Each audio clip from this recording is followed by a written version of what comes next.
Hey folks, welcome to the Sidewalk Congress, where your hosts Hal and Aaron delve into the pulse of current politics and news from a thoughtful, conservative perspective. We're here to break down the latest news headlines that you may have missed and explore the nuances of politics and policy, all while engaging in lively debates and discussions. Make sure you never miss an episode by following us on Spotify or Apple Podcasts. You can also follow us on Instagram for updates about what we have going on. And if you want to follow Hal Walker, you can find him on X, and his handle is @RealHalWalker. Thank you for joining us on this journey. Let's dive into today's discussion. Hey guys, Hal Walker with the Sidewalk Congress coming to you on October the 2nd, 2024. Before we get into the show, which is mostly about the vice presidential debates that occurred last night, we need to catch up on a little bit of news. First of all, a week ago tomorrow, we had Hurricane Helene make landfall in Florida up around Apalachicola. This was one of the largest hurricanes ever to strike the continental United States. NOAA people said that it covered so much that the damage was just devastating. Winds when it came on shore were reaching nearly 140 miles an hour, and it was a Category 4 storm. They estimated that storm surge levels would reach upwards of 15 feet, and once they get in there and can do some cleanup, they'll be able to establish exactly what that meant. But this storm was so big and so strong, it pushed on right through the panhandle of Florida up into Georgia, dropping nearly 11 inches of rain in 3 days on the city of Atlanta. And as you know, they don't have much grass there, so that water's got to go somewhere. So it goes into the sewer systems until it can no longer have that water, and then it just backs up and overflows.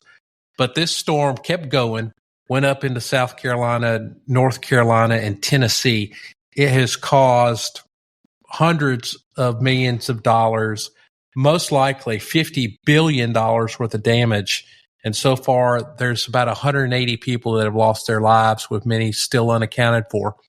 I checked with some friends the other day that live in the mountains of North Carolina, on the west side of North Carolina, where a lot of this damage took place. They're in a little town called Brevard, which is just down from Hendersonville and Asheville. And they had limited phone service, just cellular. They did not have water, and they did not have power, and they were landlocked because of the flooding around them. So be prayerful for people like that in these states. The catastrophic problems are going to continue for a good while. Unfortunately, the U.S. government is probably a little late in the game getting there to try to help out. But, we can keep our fingers crossed, hope for the best. Maybe we can get some churches in there to try to help out with that. The next big news thing that we've had since we were last together with you was another attempt on President Trump's life. This time was on September the 15th when he was golfing at his golf club. And if you're not from Florida, you need to understand in the winter, most of these golf clubs shut down, and we're heading into the winter, even though it's just now October. The grass stops growing, so they want you off the grass on the golf clubs. But, he owns the golf club, so out he went. It was a very limited schedule. Probably nobody knew about it, but for some reason, the attempted shooter, Ryan Wesley Ruth, 58 from Hawaii, waited nearly 12 hours along a fairway in some woods for President Trump to come by. Fortunately enough, the Secret Service was kind of doing their job and had somebody scouting out holes ahead of President Trump. Noticed this shooter sticking a AR-type rifle through the fence and actually fired upon this individual who, I believe the gun was struck. He was not. He fled to a car and was later found a few counties away. But when police looked into him, he has a history of hate of Donald Trump, hate of the Republican Party. Just a real guy out there doing turd work. But what is good in this case is the governor of Florida is refusing to just turn him over to the feds. They're going to pursue criminal charges. They're going to make sure things happen. Since we've come to know that the Department of Justice isn't necessarily on the side of conservatism or Donald Trump. So skipping ahead, last night we had the debate. J.D. Vance and Tim Walz got together, and they did a pretty good job. They were civil. They did their best to answer questions, but, much like the first debate with Kamala Harris that was done by CNN, this was done by CBS, and it had a couple more cronies on there. It was basically Tim Walz and these two cronies against J.D. Vance, but he held his own. I think he did a very good job. Not even considering, I think he just did a great job. He is a talented debater. He's very intellectual. He's a smart guy. He knows the policies. He knows the procedures. And I think he addressed all the questions in a good manner. So one thing we're going to do before we get into the debate is we're going to play a little clip from when JD went down to the border not long ago. We've talked about Kamala being the border czar. She was called border czar for probably 6 months until everybody started pointing out how awful the border was. Then all the news services went out there and cleaned their records of anything calling her the border czar. But, we know it still happened. There's still evidence of it out there. They can't clean it all up. But here's J.D. Vance going down there talking to everybody on the border about what's happening. They started their administration. Kamala Harris came into office making promises, and she kept those promises to open the American southern border. They stopped deportations on day one. They stopped construction of the border wall on day one. We see the border wall sitting here, ready to be completed behind us, and that can't happen because of Kamala Harris's administration. They reinstated catch and release, and they stopped remain in Mexico. So all of these asylum claimants who come to our border, they can now get released into our country because they're not forced to stay in Mexico while we adjudicate their asylum claims. And we have to remember that as terrible and idiotic as these policies were, they cause real human beings to suffer. A lot of you know my story, and I have been a little kid waiting at the bedside of his mother, angry that his mom took something that she shouldn't have taken, but praying to God, please, Jesus, let her wake up. And the unfortunate truth is because of the poison that Kamala Harris has let come into this country, there are a lot of those prayers that won't be answered. There are a lot of parents that won't wake up because when you take fentanyl, you don't wake up. It takes your life. So there are a lot of kids out there who have been deprived of second chances with their moms and dads. There are a lot of moms and dads out there who will never see their kids walk down the aisle because of what Kamala Harris has unleashed at this border. So that's what JD had to say when he went down there to visit the border. And the border is so important to us right now because an unknown number of illegal immigrants have been allowed to enter the country, and they've just run amok on the United States. Recently, some information came to light about Springfield, and it turns out that probably 10 or 12,000 Haitians were actually flown from whatever their origination country was. I'm not sure that they came necessarily directly out of Haiti, but they were flown to Springfield, and they've inundated everything. There's not public services to accommodate them. There's not enough Haitian-speaking people to accommodate them. There's not housing for them. There's not public benefits for them. But what came to light was the people of Springfield had noticed that the Haitians were eating ducks out of ponds. They were eating people's cats, people's dogs. And J.D. Vance made an issue of that. And there's several news agencies that are just out there reporting that that's made up. It's not true. But there's proof out there. The proof is in the pudding. So we'll get to the bottom of all that. But another thing that came up recently is the information of the quality of person that has been allowed into the country by the Biden administration and the border czar Kamala Harris. So here's some figures that came out this week. Out of the non-detained, non-convicted, non-citizen criminals, that's a lot to say, that were allowed into the United States, 13,099 have previously been convicted of homicide. 1,099 people have previously been convicted of killing somebody, and they were allowed into the country. They were vetted, and they were still allowed into the country. The next quality group is those that are convicted of sexual assaults. How many do you think that is?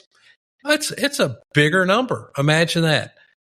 15,811 individuals allowed into the country, even though the people that were vetting them knew that they had previously been convicted of sexual assaults. So we've got those kind of people running around our country. They basically opened up the jails in these countries and said, let's send them to America. So that's who we have running around here now. It's not the good folks that are just looking at better job opportunities, hope for their children, some new opportunity, maybe some health care, better paying wages. We've got criminals here that have convicted homicides and sexual assaults that are now making their way around the country. So on to the debate. We had a situation where JD, again, it was JD versus 3. And one of the first things that came up were the moderators asked a question, and they had previously set some rules saying that they may or may not fact check, but amazingly enough, they only fact check JD Vance. So here's the first that we hear about that in the debate. Thank you, Governor. And just to clarify for our viewers, Springfield, Ohio does have a large number of Haitian migrants who have legal status, temporary protected status. Well, Margaret, but thank you, Senator. We have so much to get to. Margaret, I think it's important because we're going to turn out of the economy. Thank Margaret, you. The rules were that you guys were going to fact check, and since you're fact checking me, I think it's important to say what's actually going on.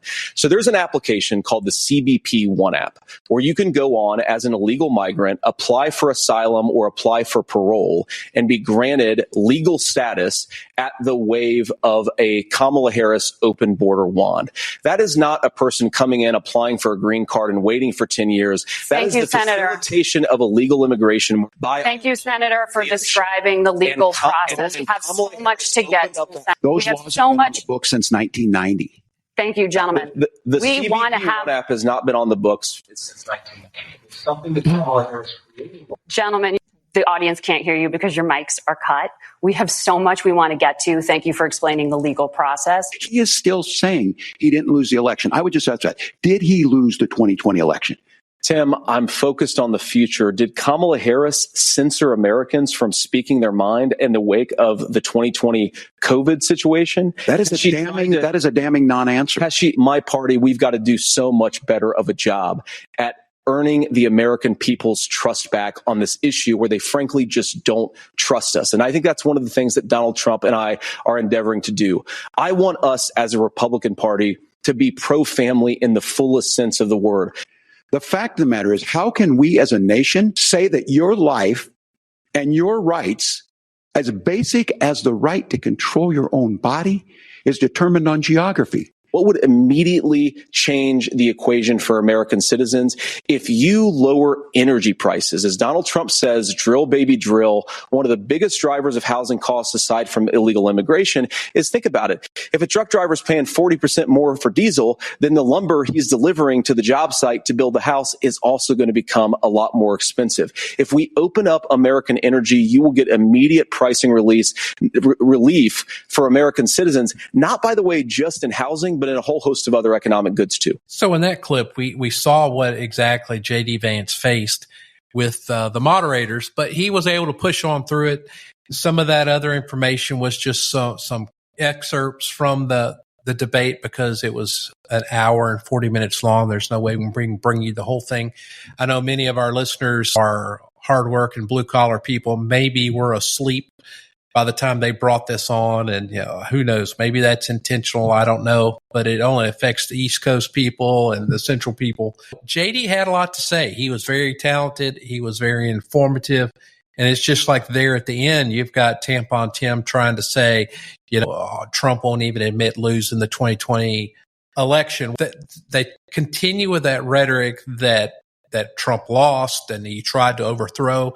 He didn't try to overthrow anything. What he wanted was some accountability in the counting, some accountability in the elections. And hopefully that's something that carries forward because we have elections coming up in 33 days.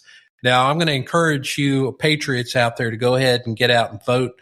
If your state allows for absentee ballots or early voting, go ahead and do that. because just like the other day, Verizon had a system-wide malfunction to where none of their phones throughout most of the East Coast were working. And I think a lot of the polling machines that will be used will be reporting data to central locations through cell signals. So what you got to think about is when this election happens, they are going to do everything they can to cheat. The lefties are going to pull out the big cheat. I can't say they can make it a snowstorm in New Mexico, but it has happened. But there's been locations before that have run out of paper. There's been locations before that lost power. We want every vote to count. So go ahead and get out there early and get it done. So another thing Kamala's done is she's become Dr. Jekyll and Mr. Hyde. You know, she's come up with all these accents to where she's Latino or she's black or she's white. Yeah, I've even heard, and not an interview, but some statements she made when she was visiting France with a little bit of a French accent. So it's somewhat hilarious, but she's flip-flopped on so many things. When you look at old Kamala versus current Kamala, it's like night and day. It's like the dark side of the moon because, you know, in 1 minute she's talking about we're going to go into your house and we're going to collect your guns. The next minute she claims to be a gun owner. You know, she claims that, you know, she's not going to take away anything from you. But listen to this statement about guns, folks. This was her on Oprah. And again, she's not doing any interviews per se as much as ad spots because like some of our colleagues say, you know, elections are snapshots and sound bites. So she's trying to put those together. This is one she got off of Oprah. I'm a gun owner. Tim Walz is a gun. I did not know that. If somebody breaks in my house, they're getting shot. Yes. I hear that. Probably should not have said that. But my staff will deal with that later. Well, that's funny. You come into her house, you're getting shot. Well, I tell you what, it's not going to be shot by Kamala. It's going to be getting shot by some Secret Service guy. I doubt she would know which end of a gun to hold. I know some people in talking to her have asked her, you know, what weapons do you have? And she's yet to identify anything. But let's get back to the debate again, talking about censorship. That's become a big thing. We've had Hillary Clinton recently talked about charging Americans like me, like you, for making comments on social media that are unfavorable to certain people groups. And this is what happened when that was addressed, the censorship issue recently. He has lost his privileges and it should be taken down. And the bottom line is that you can't say that you have one rule for Facebook and you have a different rule for Twitter. The same rule has to apply, which is that there has to be a responsibility that is placed on these social media sites to understand their power. They are directly speaking to millions and millions of people without any level of oversight or regulation. And that has to stop. Well, what kind of oversight do I need? What kind of oversight do you need? Should you be free, you know, like the First Amendment of our Constitution says, to share with someone your personal thoughts? Tampon Tim in the debate made a comment that we'll get to here shortly where he said, well, the measuring stick from the United States Supreme Court is you can't yell fire in a crowded theater. Well, you know, that probably goes way back, but is sharing your political beliefs on social media a crowded theater? I don't think so.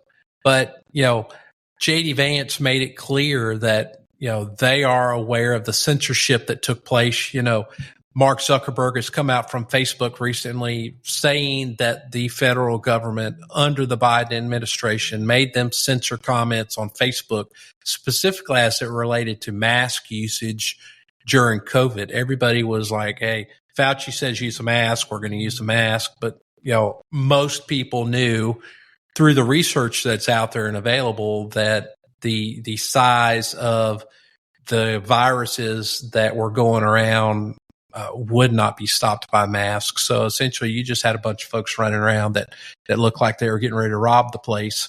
And even today, you know, today is October the 2nd, 2024.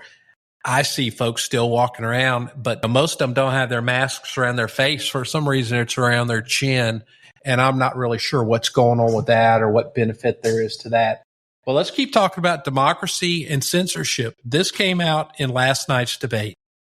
And take gun offenders off the streets. I think there's a whole host of things that we can do here, but I do think at our schools, we've got to talk about more security. Let's talk about the state of democracy, the top issue for Americans after the economy and inflation. After the 2020 election, President Trump's campaign and others filed 62 lawsuits contesting the results. Judges, including those appointed by President Trump and other Republican presidents, looked at the evidence and said there was no widespread fraud. The governors of every state in the nation, Republicans and Democrats, certified the 2020 election results and sent a legal slate of electors to Congress for January 6th. Senator Vance, you have said you would not have certified the last presidential election and would have asked the states to submit alternative electors. That has been called unconstitutional and illegal. Would you again seek to challenge this year's election results, even if every governor certifies the results? I'll give you 2 minutes. Well, Nora, first of all, I think that we're focused on the future. We need to figure out how to solve the inflation crisis caused by Kamala Harris's policies, make housing affordable, make groceries affordable, and that's what we're focused on. But I want to answer your question because you did ask it. Look, what President Trump has said is that there were problems in 2020, and my own belief is that we should fight about those issues, debate those issues peacefully in the public square. And that's all I've said. And that's all that Donald Trump has said. Remember, he said that on January the 6th, the protesters ought to protest peacefully. And on January the 20th, what happened? Joe Biden became the president. Donald Trump left the White House. And now, of course, unfortunately, we have all of the negative policies that have come from the Harris-Biden administration. I believe that we actually do have a threat to democracy in this country, but unfortunately, it's not the threat to democracy that Kamala Harris and Tim Walz want to talk about. It is the threat of censorship. It's Americans casting aside lifelong friendships because of disagreements over politics. It's big technology companies silencing their fellow citizens. And it's Kamala Harris saying that rather than debate and persuade her fellow Americans, she'd like to censor people who engage in misinformation. I think that is a much bigger threat to democracy than anything that we've seen in this country in the last 4 years, in the last 40 years. Now, I'm really proud, especially given that I was raised by two lifelong blue-collar Democrats, to have the endorsement of Bobby Kennedy Jr. and Tulsi Gabbard, lifelong leaders in the Democratic coalition. And of course, they don't agree with me and Donald Trump on every issue. We don't have to agree on every issue, but we're united behind a basic American First Amendment principle that we ought to debate our differences. We ought to argue about them. We ought to try to persuade our fellow Americans. Kamala Harris is engaged in censorship at an industrial scale. She did it during COVID. She's done it over a number of other issues. And that, to me, is a much bigger threat to democracy than what Donald Trump said when he said that protesters should peacefully protest on January the 6th. Folks, there is nothing wrong with peaceful protests. It's something that's always been encouraged. It's the way of democracy. If you don't want to be able to protest something that you disagree with, Russia's a fine place. Cuba's a fine place. Not as fine, but fine for you. Brazil, all these places that have embraced communism and don't allow for free speech, that's probably where you need to go. Because, like I've talked about before, I am working on a book and it's called It's Okay to Be Offended. Because it is. Nobody's going to share your opinion with you all the time. So it's okay for you to share your opinion and have folks that disagree. I mean, it happens. That's free debate. That's good discussion. And that's what this country is based upon. So if you've not noticed, the Harris-Walz campaign is out there acting as if Trump's president now. They're making these comments about, we need change, we need this, we need that. But JD addresses this in the debate last night, and we may have a clip on that. But what he basically says is, Kamala, you're saying these things. Walz, you're saying these things. But Kamala, for the last 1,400 plus days, you've been in the White House with Sleepy Joe. Why have you not done these things? Why are you promising these things from day one? January 20th, you get inaugurated. That's when you're going to do something. What happened to the last 3.5 years? Here's what she has to say. And if you listen to her, it sounds like she's the new guy that's coming. She's coming to save the day. They don't work. They're Kamala's and they're Joe Biden's policies. And that's why we have the position that we have. We've got high interest rates. I looked today and an interest rate on a 30-year mortgage was about 6.5%. It's not been that high in a very long time.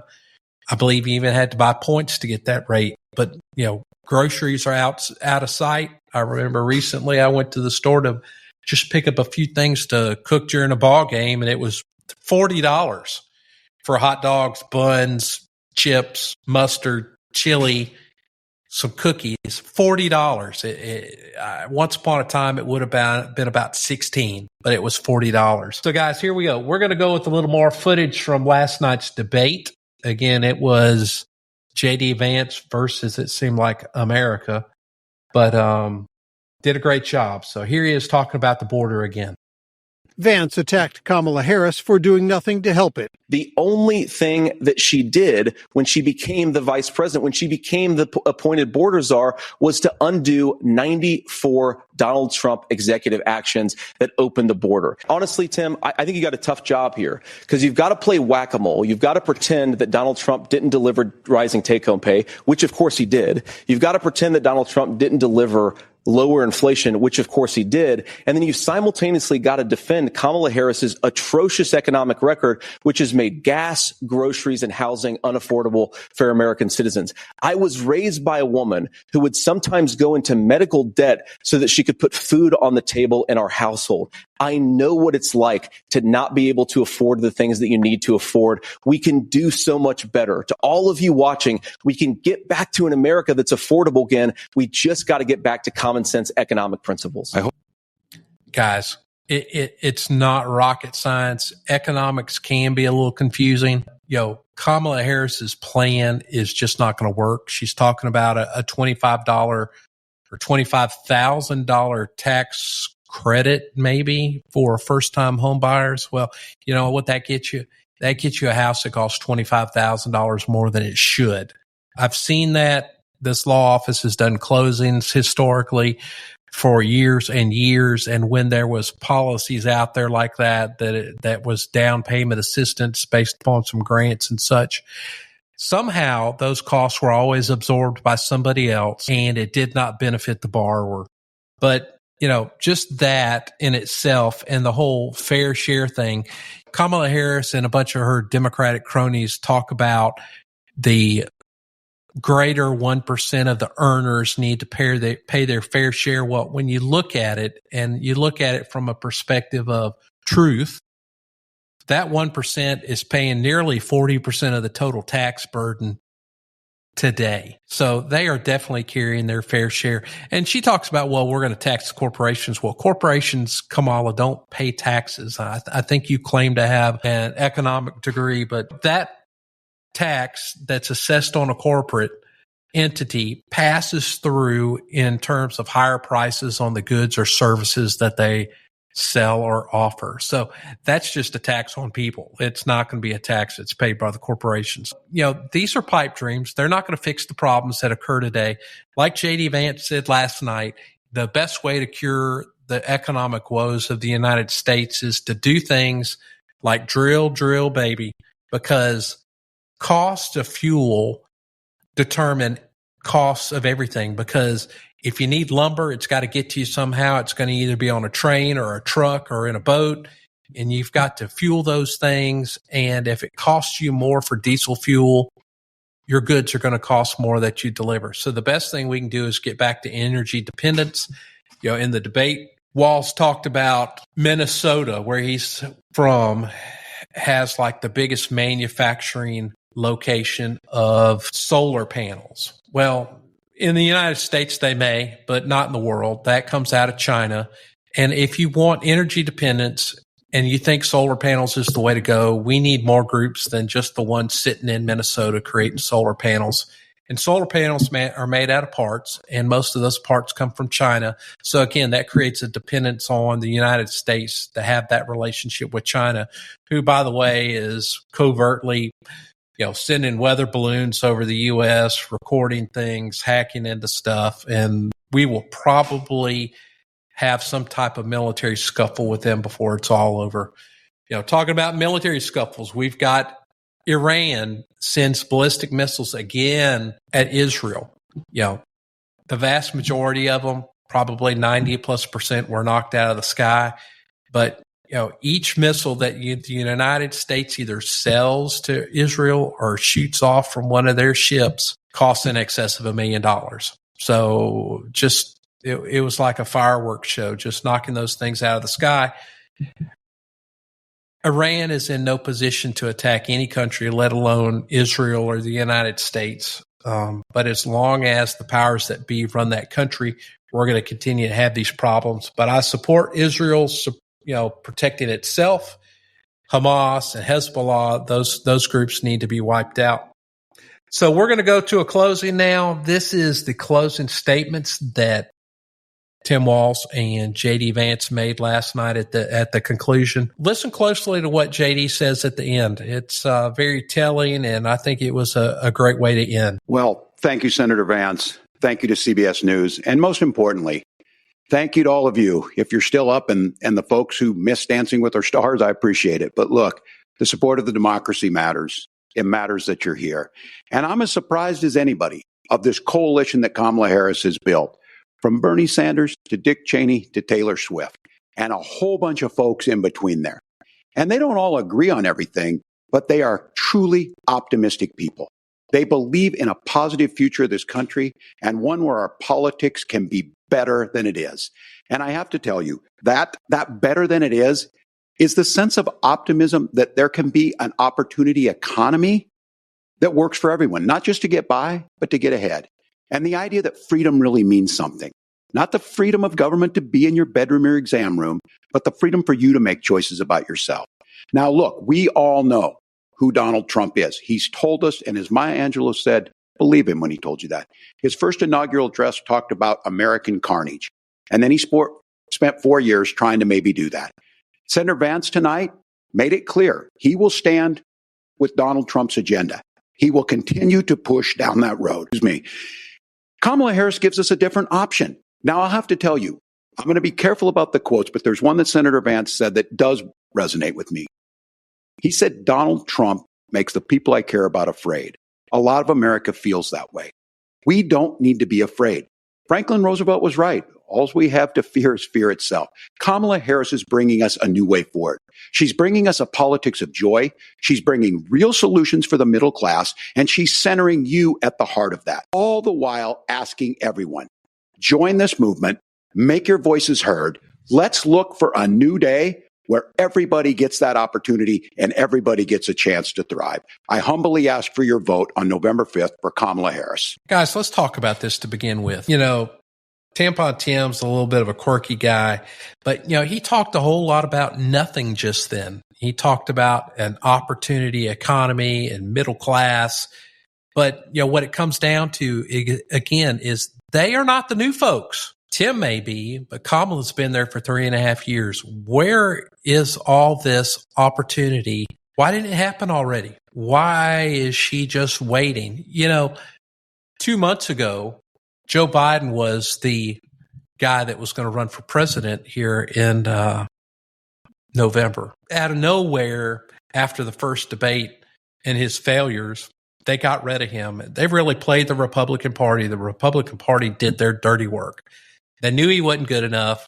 For a long time, he's had the mental acuity missing that it takes to be a president, but they covered for him, and probably that's why nothing has happened. But if that's the case, who's been running the show for 3.5 years, or at least from the time that kid sniffing Joe Biden was unable to? If it was Kamala, it seems like we would have her promises in place. But the truth of it is when you look at her campaign promises, this economy promise that she's come out with didn't even raise its head till about a month ago. So, I think she just had this dreamed up by the people that are controlling her, because the people of the United States were getting all antsy saying, what does she bring to the table? All right, folks, let's listen to what JD has to say here. Senator Vance, your closing statement. Well, I want to thank Governor Walz, you folks at CBS, and of course the American people for tuning in this evening. And one of the issues we didn't talk about was energy. And I remember when I was being raised by my grandmother, when she didn't have enough money to turn on the heat some nights because Ohio gets pretty cold at night and because money was often very tight. And I believe, as a person who wants to be your next vice president, that we are a rich and prosperous enough country where every American, whether they're rich or poor, ought to be able to turn on their heat in the middle of a cold winter night. That's gotten more difficult thanks to Kamala Harris's energy policies. I believe that whether you're rich or poor, you ought to be able to afford a nice meal for your family. That's gotten harder because of Kamala Harris's policies. I believe that whether you're rich or poor, you ought to be able to afford to buy a house. You ought to be able to live in safe neighborhoods. You ought to not have your communities flooded with fentanyl. And that too has gotten harder with because of Kamala Harris's policies. Now, I've been in politics long enough to do what Kamala Harris does when she stands before the American people and says that on day one, she's going to work on all these challenges I just listed. She's been the vice president for 3.5 years. Day one was 1,400 days ago, and her policies have made these problems worse. Now, I believe that we have the most beautiful country in the world. I meet people on the campaign trail who can't afford food, but have the grace and generosity to ask me how I'm doing and to tell me they're praying for my family. What that has taught me is that we have the greatest country, the most beautiful country, the most incredible people anywhere in the world. But they're not going to be able to achieve their full dreams with the broken leadership that we have in Washington. They're not going to be able to live their American dream if we do the same thing that we've been doing for the last 3.5 years. We need change. We need a new direction. We need a president who has already done this once before and did it well. Please vote for Donald Trump. And whether you vote for me or vote for Tim Walz, I just want to say I'm so proud to be doing this, and I'm rooting for you. God bless you and good night. Folks, that was like a walk-off home run right there, if you ask me. He's articulate, he's smart, he knows what he's saying, and he closed like a clap of thunder, folks. You've got a debate like this where you've been beaten up and he comes in strong at the end. I think it means a lot. What I need you to do, folks, you patriots out there, like I said earlier, get out there and vote now. If your state will let you vote now, go vote now. Do an absentee ballot, get your vote in, get it counted, because something is going to happen that day. Something is going to happen early November. Something is going to happen later this month that's going to change the landscape of all this and may affect your ability to vote. So get out there and make your voice heard. Thanks, guys. See you soon.